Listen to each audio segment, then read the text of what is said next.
120 রে 20 তারপরে গুণন 100, এইটাকে লিখে মুহূর্তের মধ্যে আমরা করে ফেলতে পারি। হ্যালো, আসসালামু আলাইকুম মাই ডিয়ার লার্নার্স।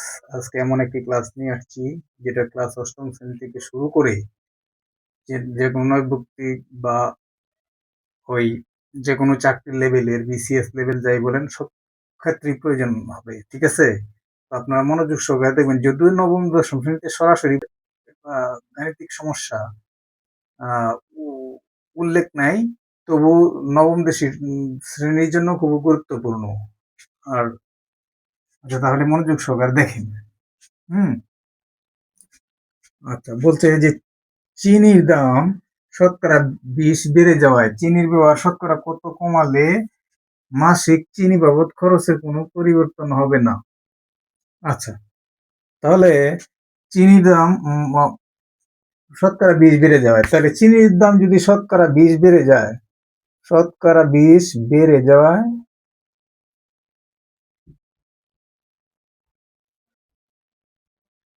শতকরা 20 বেড়ে যাওয়ায়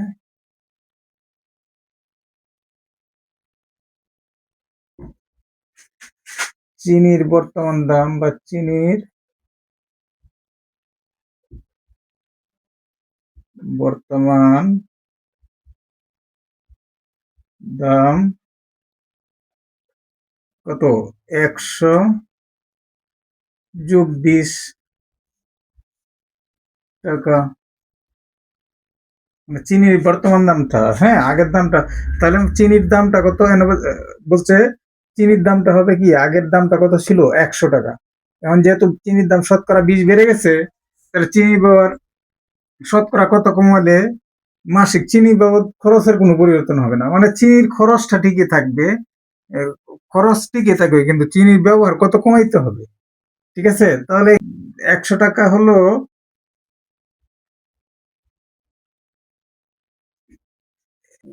আগের যে ক্রয় মূল্য, ঠিক আছে, বা আগে যেটা কিনেছিলাম। এখন যেটা যে দাম দিয়ে কিনা হয়েছিল, এখন কথা হচ্ছে যে এটা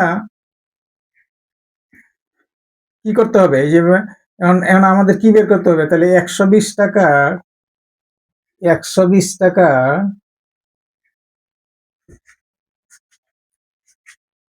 শতকরা 20 যেহেতু বেড়ে গেছে, ঠিক আছে, তাহলে 120 টাকার মধ্যে কমে কত? 20 টাকা।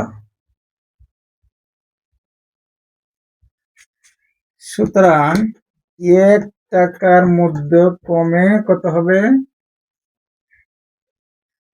20/120 টাকা, এটা। আচ্ছা, তাহলে 1 টাকা তো কম 120 টাকা থেকে, তাহলে এটা ভাগ হবে ওইটাকে, তাহলে 120 দিয়া, এটা দিয়া। আবার 100 টাকার মধ্যে কমে 100 টাকার মধ্যে কমে কত? 120, এখানে 20 গুণন 100। এখন এই এটা হলো 20, এটা হলো 120 টাকার মধ্যে কমে 20 টাকা। 1 টাকার মধ্যে কমে কত? এত টাকা। তাহলে 100 টাকার মধ্যে কমে কত? এত টাকা। মানে তাহলে হবে 20 20 6 20 120, আবার 3 দ্বিগুণে 6, মানে 2 দিয়ে ভাগ, আর 100 কে 50। তাহলে কি আসতেছে? 3/50। তাহলে 3/50 যদি হয়, এটাকে ভাগ করলে কত হবে? 50 কে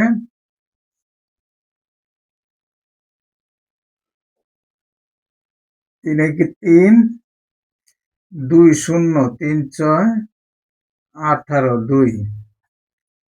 তাহলে কি হবে?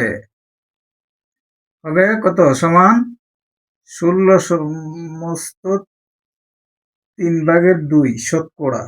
ঠিক আছে, তাহলে শতকরা 16 সমস্ত 3/2 হলো উত্তর। এটা হলো উত্তর, ঠিক আছে। থেকে আরেকটা আরো 3 ভাবে করা যায়, কিন্তু আমি যতটুকু সম্ভব শর্ট সময়ের মধ্যে আমি এটা করে দিচ্ছি। আচ্ছা, তবে অনেকেই ভাবতে পারো যে এখানে তো দামটা বৃদ্ধি পেল, এখানে তো দামটা বেড়ে যাওয়ায় ব্যবহার কত কমাইতে হবে, কিন্তু এখানে দামের মধ্যে এখানে আবার ব্যবহারের জিনিস, এটা তো কেমন, তো ম্যাচ করলো না। কিন্তু এইটা ক্লিয়ার করার জন্য আমাদের ওই নিয়মটা করতেছি, কিন্তু এইখানে একটা জিনিস দিয়ে রাখি টিপস, যেটা আমি করেছি আগে, যে লাস্টে কি আসছে 120 রে 20 তারপরে গুণন 100, এইটাকে লিখে মুহূর্তের মধ্যে আমরা করে ফেলতে পারি 6 3 তারপরে 50। এইভাবে কিভাবে করতে পারি? ওই যে শতকরা 120-এর মধ্যে কমাইতে হতো কত, 20 টাকা, ঠিক আছে? তাহলে 1 টাকার মধ্যে কমাইতে হবে কত, তারপরে 100 টাকার মধ্যে কমাইতে হবে এইটুকু। কিন্তু এটাকে আবার একটা ফর্মুলা বানায়, টেকনিক বানায়, ওটাকে রুলের মধ্যে ফেলানো হয়েছে, ওনাকে করানো হয় এইটা। কিন্তু বেসিক না জানলে ওটা মোটেই কোনো কিছু লাভ নাই। এটা করছে কি 100 যোগ এক্স, তারপরে এখানে 100 এক্স, এটা কিভাবে হলো? এই 100, এই যে 100 যোগ এক্স যত বাড়ছে, এটা হলো এক্সটা এখানে যোগ হলো, তারপরে এই এক্সটা কি 20-এর সাথে 100 গুণ। তাহলে এটা মুহূর্তের মধ্যে করা আমাদের 3/50, তো এটা কিভাবে করে দিলাম, 3/50 সমান কি হবে, এটা তো আমি বুঝাই দিলাম যে 16/3/2। আচ্ছা, এখানে আমি যাচ্ছি না, এখানে মুহূর্তের মাধ্যমে এইটুকু এইভাবে করা যায় এরকম একটা রুলস থেকে আনা হয়েছে, ঠিক আছে? তাই আনা হয়েছে, এরকম রুলসটা কিসের থেকে তৈরি হয়েছে এইটা বুঝলে এমনি এটা করা যাবে, পুরো গণিতটা বুঝলে, ঠিক আছে? এটা আচ্ছা, তাহলে আরো 3 ভাবে করা যায়, তবে আমি আরেকটা ভাবে করে দিচ্ছি। তখন এখানে কি 120 টাকা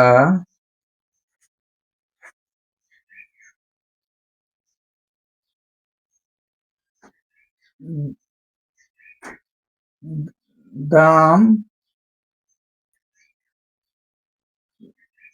দামে পাওয়া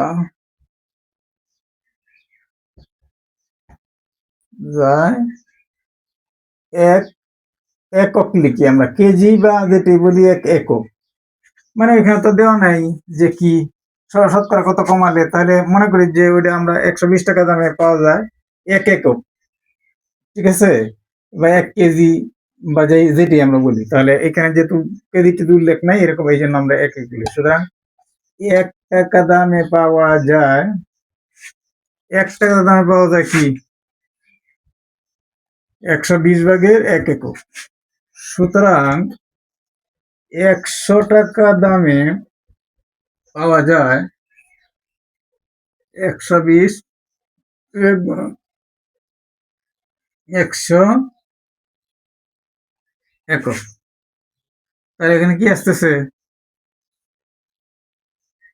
5-20-100, 6-20-120, 5, 6/5, এখানে আসতেছে কি 6/5। তাহলে তাহলে 120 টাকা দামে পাওয়া যায় কি 1 একক, 1 টাকা দামে পাওয়া যায় কি 120/1।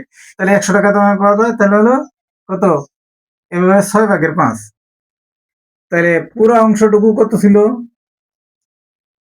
পুরো অংশটুকু কত ছিল 1 একক। তাহলে এখান থেকে কতটুকু কম পাওয়া যাবে? তাহলে এখানে করতে হবে কি, এখানে করতে হবে কি 1 বিয়োগ 6/5 বাদ দিতে হবে।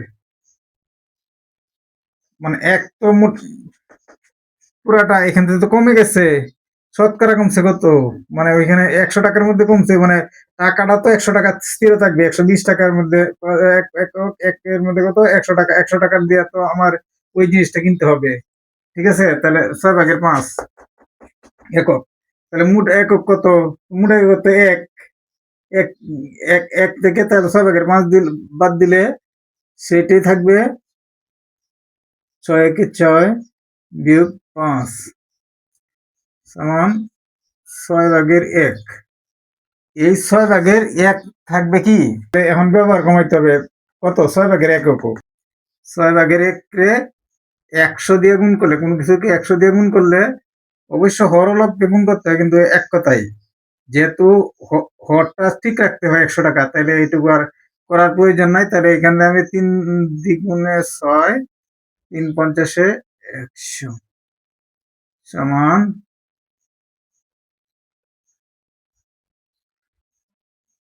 3 ভাগের 50, তাই তো?